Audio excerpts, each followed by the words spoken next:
Hello, welcome back my YouTube channel fundamental classes Bareilly. जैसा कि कल आपको हमने पढ़ाया था साइंस, और साइंस में हमने फिजिक्स का टॉपिक लिया था प्रकाश का परावर्तन। आपने वीडियो देखी होगी और हो सकता है आपको वीडियो पसंद भी आई होगी।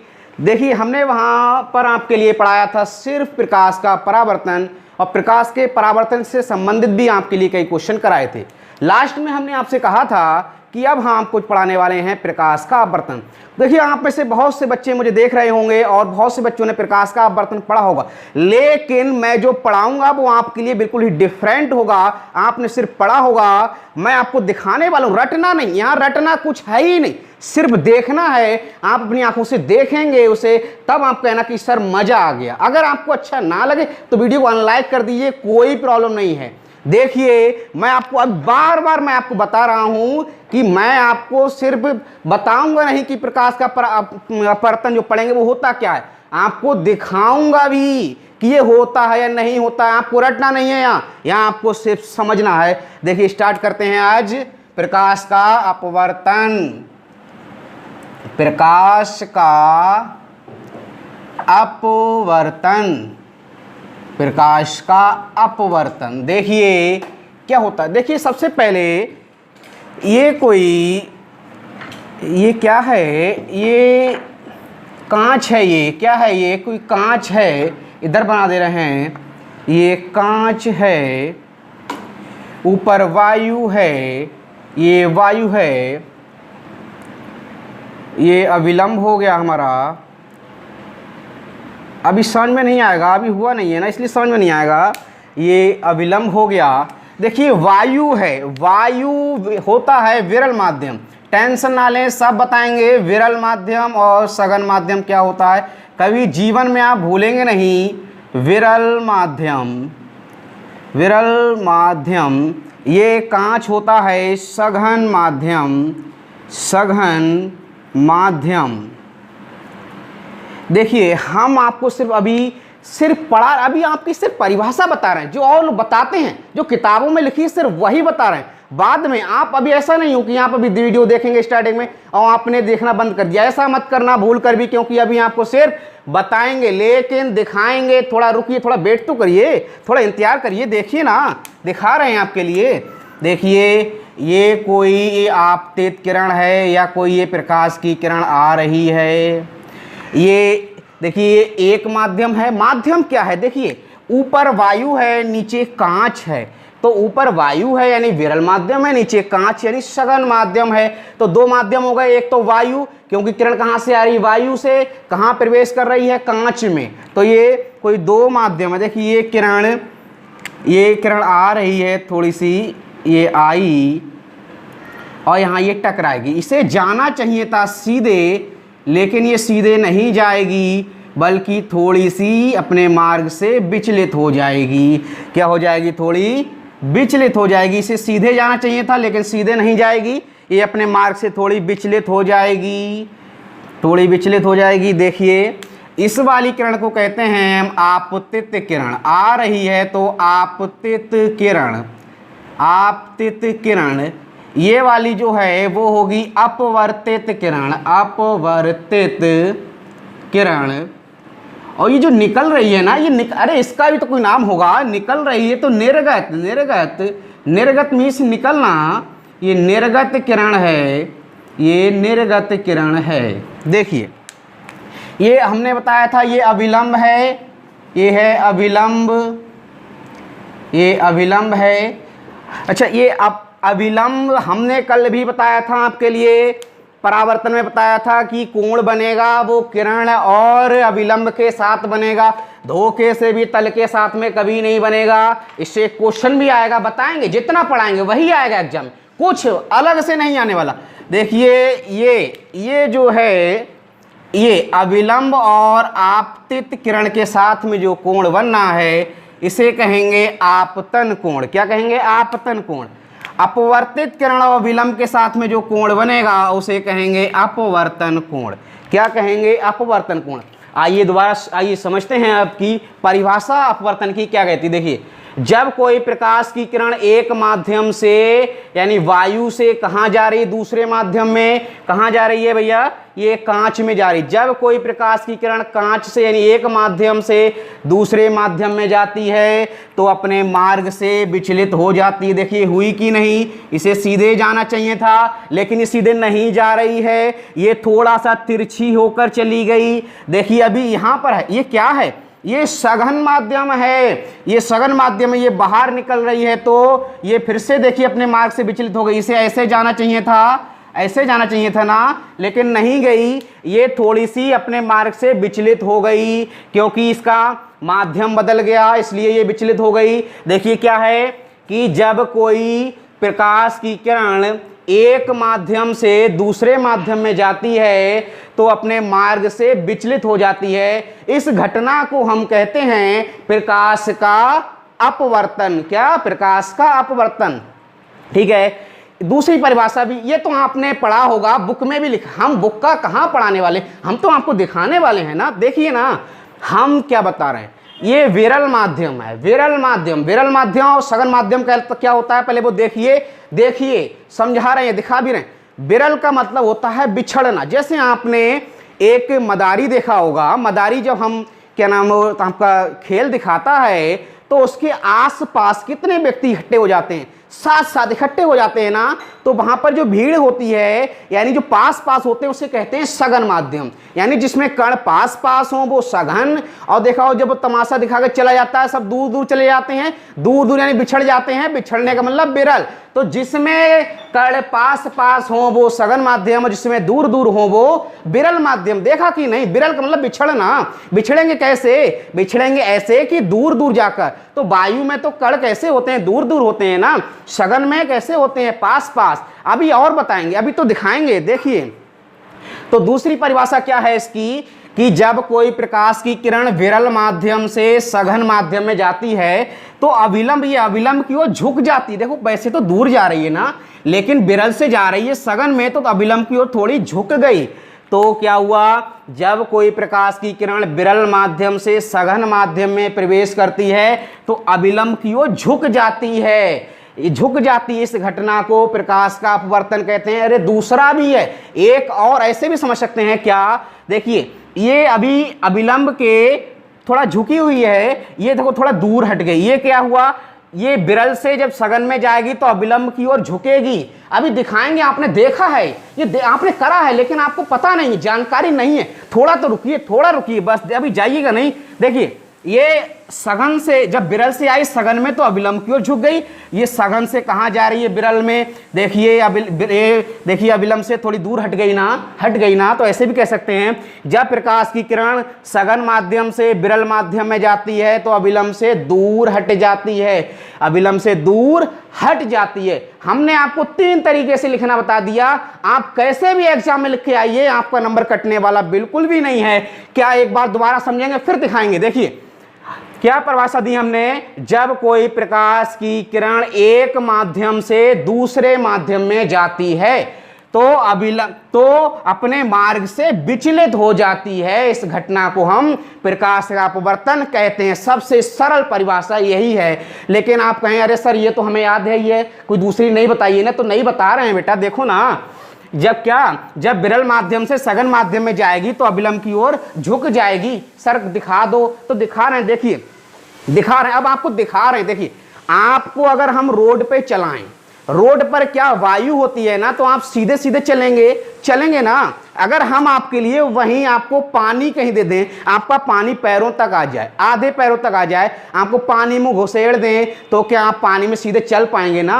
नहीं ना। रोड पर आप सीधे सीधे दौड़ सकते हैं लेकिन पानी में सीधे सीधे नहीं दौड़ सकते। क्यों नहीं दौड़ सकते? क्योंकि पानी में कण पास पास होते हैं। पानी कैसा माध्यम है? सघन माध्यम है। वायु कैसा है? विरल माध्यम है। तो अरे सर आपने ऐसा कभी कब बताया? देखो बताया ना, विरल माध्यम में हमने कहा आप सीधे सीधे चलेंगे और सघन माध्यम में थोड़ा झुक जाएंगे, अविलंब की ओर झुक जाएंगे। देखिए पानी भरा हुआ है, पानी कैसा, हमने कहा सघन, तो आप चलेंगे थोड़ा तिरछा, ऐसे चलेंगे ना, एकदम सीधे नहीं चल सकते वरना गिर जाएंगे, क्योंकि वो सघन माध्यम है। और जो जमीन हमारी वो होगी क्या, वो तल हो गया, आपके अविलंब 90 डिग्री का एंगल बनना है ना, तो आप थोड़ा झुक के चलेंगे। अगर नहीं समझ में आया दोबारा देखिए, आपको अभी हम रोड पे चला रहे हैं, आप सीधे ऐसे ऐसे चलेंगे, ऐसे ऐसे चलेंगे, सीधे चलेंगे। लेकिन अगर आपको मिट्टी में घुसेड़ दिया जाए, गीली मिट्टी में, दलदल देखा होगा आपने, मेला वगैरह जाते होंगे, तो दलदल में घुसेड़ने का सीधे चल पाएंगे नहीं, ऐसे चलेंगे, थोड़ा झुक जाएंगे आधे पैरों तक, यहां तक समझिए, यहां तक अगर आपके मिट्टी आ जाए कि नहीं चल पाएंगे ना, क्योंकि सघन माध्यम में क्या होता है, अविलंब की ओर झुक जाते हैं, यानी हम भी पृथ्वी की ओर झुक जाएंगे। समझ में आया होगा। एक बात दोबारा समझेंगे, क्या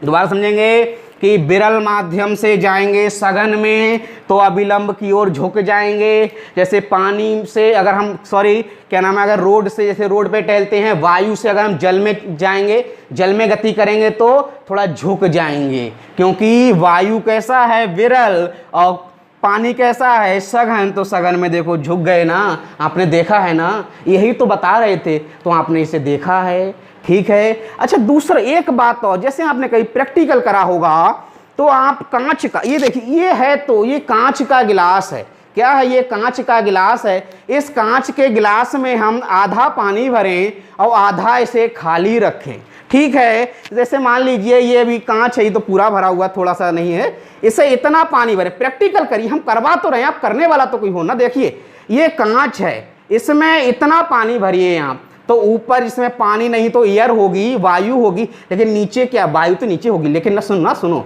ये नीचे क्या है, पानी है, तो ऊपर एक माध्यम, क्योंकि ऊपर वायु, नीचे क्या है, जल है। आप इसमें ऐसे मार्कर डालिए, पेंसिल डालिए ना, तो आपको देखिए तिरछी दिखाई देगी। अरे भैया तिरछी क्यों दिखाई देगी, अभी हमने बताया ना, अपने मार्ग से विचलित हो जाएगी।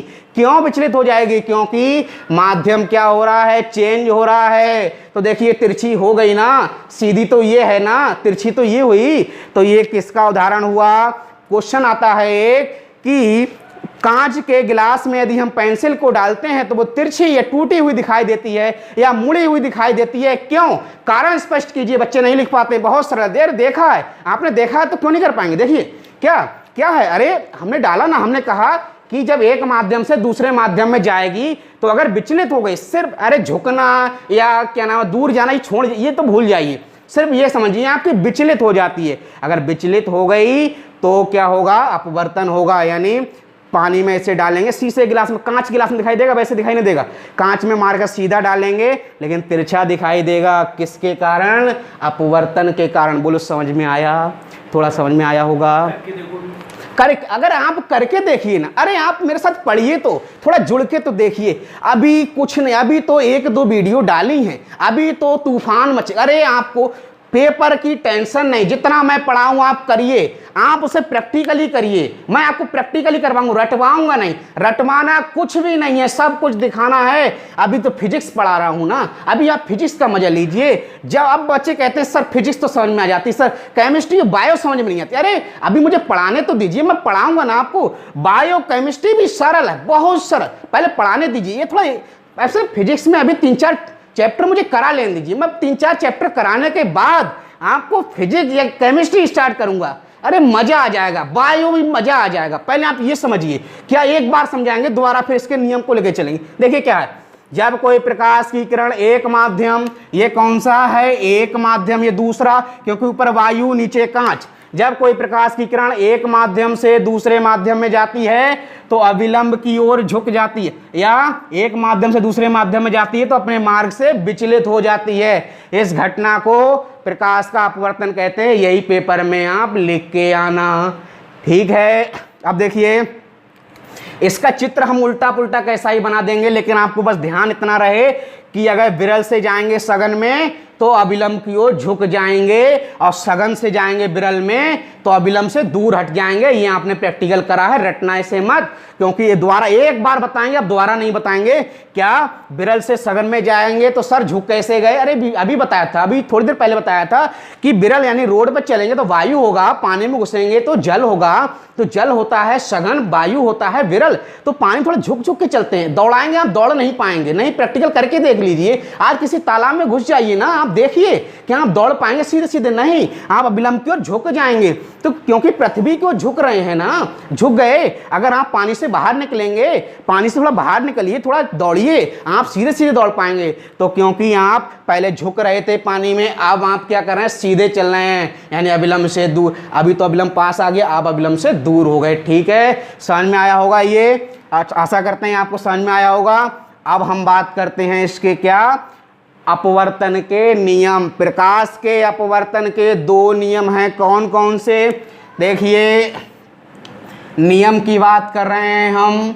नियम कौन कौन सा? पहला नियम है, देखिए क्या, बहुत सरल है, बहुत ज्यादा सरल। देखिए, आपतित किरण, ये अपवर्तित किरण, आपतित किरण, अपवर्तित किरण और अविलंब तीनों एक ही बिंदु पर देखो मिल रहे हैं ना, एक ही बिंदु पर मिल रहे हैं और एक ही तल है। तो पहला नियम क्या हो गया? ये बिल्कुल अगर आपने मेरी पिछली वीडियो नहीं देखी तो पहले पिछली वीडियो को देखिए, उसमें और अच्छा क्लियर हो जाएगा। पहला नियम अपवर्तन का परावर्तन का सेम है, बिल्कुल एक जैसा है, इसलिए पहले वाली वीडियो को भी आप देखिए। देखिए क्या है कि आपतित किरण और अपवर्तित किरण तथा अविलंब तीनों एक ही तल के एक ही बिंदु पर मिलते हैं। देखिए पहला नियम हो गया ना। दूसरा नियम बात करते हैं, दूसरे नियम की। देखिए दूसरा नियम क्या होता है? सबसे पहले हम साइन, ये क्या होता है? साइन। हो सकता है कुछ बच्चे जिन पर आर्ट साइड हो वो केवल साइंस पढ़ेंगे, लेकिन मैथ वाले साइन जानते हैं। तो वो साइन को हिंदी में कहते हैं ज्या। क्या कहते हैं? ज्या। देखिए यहाँ से हम ई को हटा रहे हैं तो ये हो गया साइन आई। आई हमने कल बताया था आपतन कोण, अभी भी बता रहे हैं, ये आपतन कोण है आई, ये अपवर्तन कोण है। देखिए तो ये क्या है? साइन का मतलब ज्या, और ये आई क्या है? आपतन कोण। तो देखिए आपतन कोण, आई क्या है? आपतन कोण, साइन क्या है? ज्या। देखिए बड़ा सरल है, बहुत सरल है। ये क्या है? आपतन कोण, आपतन कोण की ज्या, क्योंकि साइन क्या कहते हैं? ज्या। तो आपतन कोण की ज्या। और ये क्या है? ये भी तो ज्या है ना साइन। ये आर क्या है? अपवर्तन कोण।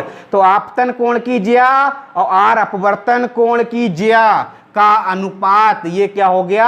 अनुपात सदैव नियत रहता है। क्या रहता है? नियत रहता है, या कांस्टेंट रहता है, या नियतांक होता है। इसे हम एन से भी लिखते हैं। किससे लिखते हैं? एन। एन यहाँ पर हमारा क्या है? बहुत से लोग बताना भूल जाते हैं, पेपर में आता है लिखने के लिए। क्या आता है? ध्यान समझिए कि इस प्रकाश के अपवर्तन से आप क्या समझते हैं? प्रकाश के अपवर्तन के नियम को लिखिए तथा स्नेल के नियम को भी समझाइए। तो देखिए ये और कुछ नहीं है बल्कि अपवर्तन का दूसरा नियम ही स्नेल का नियम कहलाता है। किसका नियम कहलाता है? ये स्नेल का नियम कहलाता है। किसका है ये? Snell's law. ये किसका नियम है? स्नेल का नियम है। तो समझिए पहला नियम क्या था? आपतित किरण, अपवर्तित किरण तथा अविलंब तीनों एक ही तल के एक ही बिंदु पर मिलते हैं। दूसरा क्या था? आपतन कोण, आपतन कोण की ज्या। आई क्या है? आपतन कोण, और साइन क्या है? ज्या। आपतन कोण की ज्या तथा अपवर्तन कोण की ज्याओं का अनुपात सदैव नियत रहता है। इसे एन से भी लिखते हैं। क्या एक ही तरीका है सर? एक नहीं है ना, आप कैसे भी लिखिए, आप ऐसे लिखिए ना 1 and 2। अभी 1 and 2, A and G, G and A and W, ये सब बताएंगे, आपको रटना नहीं है। बस आप थोड़ा वेट करिए, थोड़ा देखिए। अगर इस वीडियो में ये क्लियर नहीं हुआ तो कल बता देंगे, क्या है, कोई दिक्कत नहीं। कल ये सब बता देंगे, A and W D, ये आपको समझ में नहीं आता होगा, कल ये सब बताएंगे और आपको क्वेश्चन भी कराएंगे। आपको फिजिक्स में क्वेश्चन प्रॉब्लम आती होगी, आप न्यूमेरिकल नहीं कर पाते होंगे, आप सारे न्यूमेरिकल सीख जाएंगे बहुत इजी तरीके से। देखिए नियम सुनते हैं दूसरा वाला।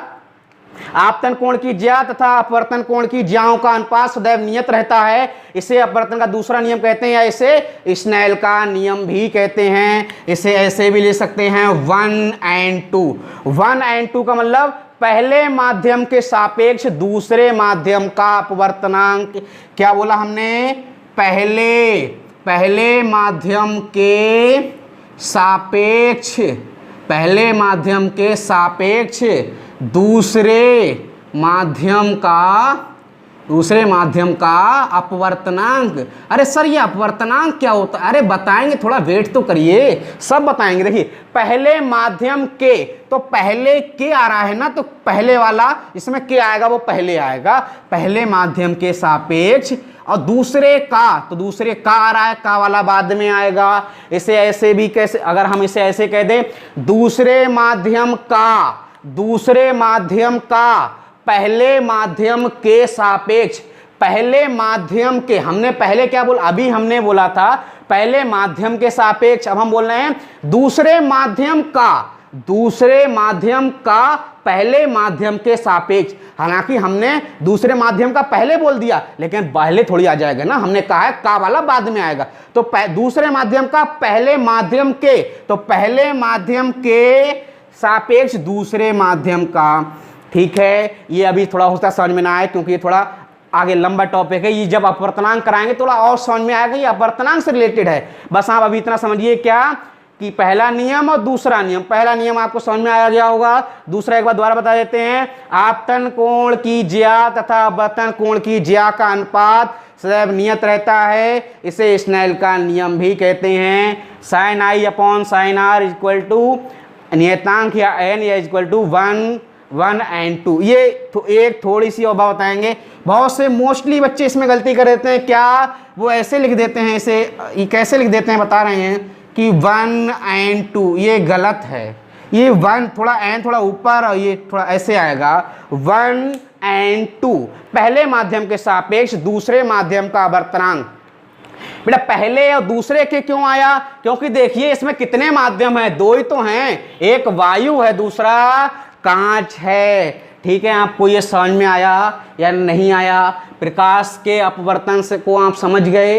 एक छोटा सा जो क्वेश्चन आता है, देखिए 1 नंबर में तो ये क्वेश्चन आना ही आना है, चाहे वो प्रकाश के परावर्तन से आ जाए या एक अपवर्तन से आ जाए। देखिए क्या क्या आ जाएगा, देखिए एक जैसे हमने कल बताया था परावर्तन वाला, ये थोड़ा सा बताएंगे, बहुत थोड़ा सा। देखिए ये एक मिनट में समझेंगे, बस 1 मिनट में। ये आपतित किरण, ये परावर्तित किरण, ठीक है, 1 मिनट में समझिए, बस 1 मिनट में। देखिए ये वाला जो कोण है वो 30 है, तो हमने कहा ये आप ये बताइए ये क्या है? सर बोले सर आपतन कोण आई। गलत है यार, ये गलत बेटा, ये होता है हमेशा, क्योंकि अभी बताया था अविलंब के साथ और किरण के साथ में बनेगा। ठीक है, तो ये पूरा कितना होता है बेटा 90 डिग्री का, 90 में से 30 माइनस करेंगे कितना आ जाएगा 60। ये 60 डिग्री का आ गया, तो ये भी 60 होगा, क्योंकि परावर्तन में दोनों कोण बराबर होते हैं। ठीक है, अब देखिए बेटा, तो ये आपको समझ में आ गया होगा क्या? प्रकाश का अपवर्तन।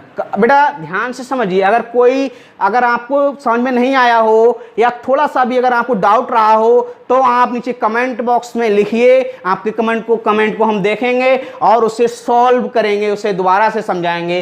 ठीक है, तो आज हम प्रकाश के अपवर्तन को यहीं पर रोकते हैं। इसके आगे कल आप जरूर देखिए। अगर आप कल नहीं देखेंगे तो आप बहुत कुछ मिस कर देंगे, क्योंकि कल हम क्या पढ़ाने वाले हैं? अपवर्तनांक। अभी अपवर्तनांक बोल रहे थे हम बार बार ना, पहले माध्यम के सापेक्ष दूसरे माध्यम का अपवर्तनांक। वो अपवर्तनांक आप कैसे समझेंगे, उसे हम कल कराएंगे। ठीक है बेटा, अभी थोड़ी टाइम की समस्या है ना, थोड़ी समय की समस्या है, इसलिए हम अपवर्तनांक कल करा देंगे, बिल्कुल खत्म। उसके बाद गोलीय दर्पण।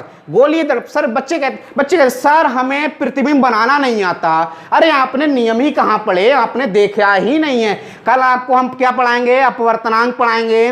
दूसरा अपवर्तनांक हो गया, गोलीय दर्पण हो गए, गोलीय दर्पण दिखाएंगे, ट्रिक बताएंगे कैसे। बच्चे भूल जाते हैं अवतल कैसा उत्तल कैसा, कैसे बनाए अवतल कैसे उत्तल, कल नहीं भूलोगे। अवतल दर्पण उत्तल दर्पण, फिर आपको सारी परिभाषाएं, वक्रता केंद्र, मुख्य फोकस, वक्रता त्रिज्या, ये सब बताएंगे। रटनी नहीं है, सब आप पढ़े हुए हैं, बस आपको कोई बताने वाला अभी तक नहीं मिला। तो मैं हूं ना बताने वाला, मैं आपको बताऊंगा ना, सारा बताऊंगा। बस आप लगे रहिए मेरे साथ, मेहनत करते रहिए। आपको कुछ पढ़ने की जरूरत नहीं है, आप डेली मेरी वीडियो देखिए, मैं आपको क्रम से पढ़ाऊंगा। एक चैप्टर फिनिश हुआ, दूसरा दूसरा चैप्टर पढ़ाऊंगा, बस आप लगे रहिए और समझते रहिए, ठीक है। तो कल आपका खत्म हो जाएगा अपवर्तनांक, गोलीय दर्पण, गोलीय दर्पण में अवतल दर्पण उत्तल दर्पण पढ़ेंगे, उसके बाद प्रतिबिंब बनाना सीखेंगे। वो 6 स्थितियां हैं, अवतल दर्पण में 6 हैं, उत्तल दर्पण में 2 हैं, एक भी पूरे जीवन में नहीं भूलेंगे, मैं आपसे वादा करता हूं, ठीक है। तो आज को हम यही विराम देते हैं। अगर आपको मेरी वीडियो अच्छी लगी है, अगर आपको अच्छा समझ में आया तो प्लीज ज्यादा से ज्यादा लाइक कीजिए, उसे सब्सक्राइब कीजिए और उसे ज्यादा से ज्यादा शेयर कीजिए। प्लीज धन्यवाद।